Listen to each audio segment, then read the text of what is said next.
হয়তো পুলিশ চলে যেত, সেটা কিন্তু দুঃখজনক। বিগত সরকার যেখানে সাংবাদিকদেরকে সুরক্ষা আইন করার দরকার ছিল, সেখানে সাংবাদিকদেরকে বিপদের মুখে ঠেলে দিয়েছিল। একদিকে সাংবাদিকরা লিখে সন্ত্রাসীদের মুখোমুখি হতে হয়, আরেকদিকে সাংবাদিকরা লিখে প্রশাসনের শত্রু হতে হয়। সে আইন আমাদের দেশে এখনো বলবৎ রয়েছে, কিন্তু সংস্কারের মধ্যে সাংবাদিকদেরকে সুরক্ষার জন্য, সাংবাদিকদেরকে নিরাপত্তার জন্য কোনো কথা বলা হয় নাই। পৃথিবীতে প্রতিটি দেশে সংবাদপত্রের একটি কাজে রয়েছে। সংবাদপত্রের কোনো কর্মী যদি দুর্ঘটনাবশত মৃত্যুবরণ করে, প্রথম তাকে স্বাস্থ্য ইন্স্যুরেন্সের ক্ষতিপূরণ দেওয়া হয়, তারপরে জীবন বীমার ক্ষতিপূরণ দেওয়া হয়, তারপর দুর্ঘটনার ক্ষতিপূরণ দেওয়া হয়। কিন্তু দুর্ভাগ্যজনক, আমাদের বাংলাদেশে এই পর্যন্ত কোনো বিষয় এই ধরনের আইন আনার এই সংস্কারপন্থীদেরকে আমি বলবো, আপনারা সাংবাদিকদের পক্ষে এই পর্যন্ত একটি শব্দ বলেননি। এবং জানামেলার কারণে সাংবাদিকেরা আজকে রাস্তার মাঝে কাছে কাজ করতে গিয়ে বাধা সৃষ্টি হচ্ছে, শত্রুতার মধ্যে মুখোমুখি হচ্ছে এবং জীবন দিতে প্রস্তুত হচ্ছে এবং জীবন দিয়ে প্রমাণ করতে হচ্ছে সাংবাদিকেরা তাদের কলম চালিয়ে যাবে। তবে ওইটাই কাছে নতশিখর হবে না, তার জন্য সরকার দায়ী। আমি বলতে চাই, এই দেশের যে প্রশাসন 1861 সালে একটা আইন রয়েছে, দায়িত্ব পালনের জন্য 3 বছর হতে 7 বছর একজন পুলিশের শাস্তি হয় যদি তার দায়িত্ব অবহেলা থাকে। তুহিনকে যেখানে হত্যা করা হচ্ছে তার সন্নিকটে ছিল পুলিশ, এবং এই পুলিশকে এবং যদি আমরা আর বলতে চাই, ওটা 1861 সালের আইন মতো আপনার দায়িত্ব আপনি পালন করেন নাই, আপনি নিরাপত্তা দিতে ব্যর্থ হয়েছেন, সেই আইনেও যদি আপনার বিচার করা হয় তাহলে পুলিশের শাস্তি করতে 7 বছরের শাস্তি হবে। এবং সারা পৃথিবীতে আইন রয়েছে, সাংবাদিকের নিরাপত্তা দিতে ব্যর্থ হলে তার চাকরি যাবে, তার বেতন করতে হবে, তার প্রশাসনের যে পদোন্নতি করতে হবে। কিন্তু আমাদের বাংলাদেশে সাংবাদিক হত্যার পর পুলিশের আরো প্রবেশন হয় আদালতের, এবং আসামিরা উল্লাস করে আদালত থেকে জামিন এসে আবারও পুনরায় সাংবাদিক হত্যা, সাংবাদিক নির্যাতন করার জন্য তারা লেগে থাকে। বন্ধুরা, আমাদের আজকের এই দাবি হওয়া উচিত, এবং সাংবাদিকদের জন্য পার্সোনালি হ্যান্ডলাইন দরকার।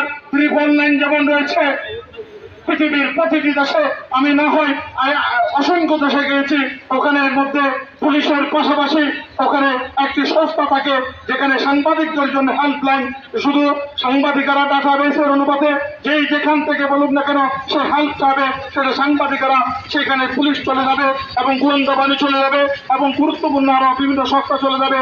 তাদের জন্য একটি হেল্পলাইন পৃথিবীর প্রত্যেকটা জায়গার মধ্যে রয়েছে।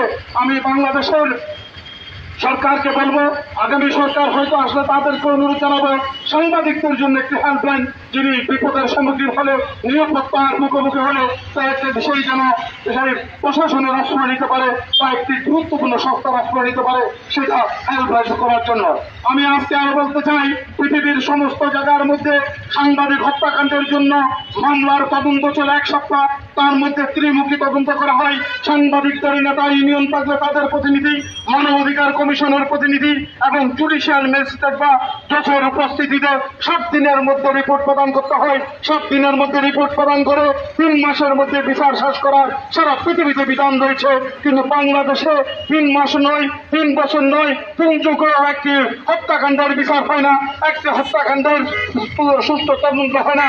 আজকের এই তুহিনকে কালকে থেকে আমরা যদি হিসাব করতে চাই, আগামী 7 দিনের মধ্যে তুহিন হত্যাকাণ্ডের সকল তদন্ত করে আদালতে সাবমিট করে এবং সংশ্লিষ্ট অপরাধীদেরকে আইনের মুখোমুখি করতে হবে।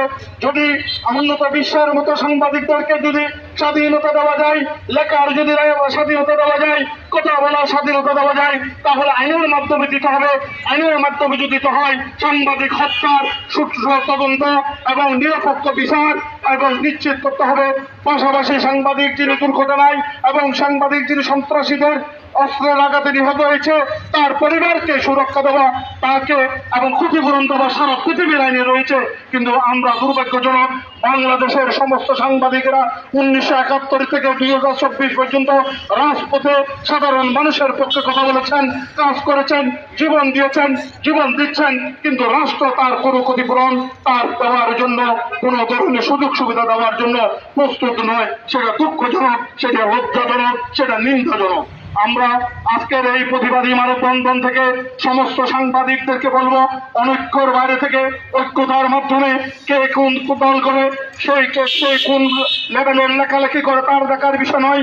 আমাদের একটি মাত্র পরিচয়, আমরা লেখি, আমরা কলম শ্রমিক, আমরা সাংবাদিক।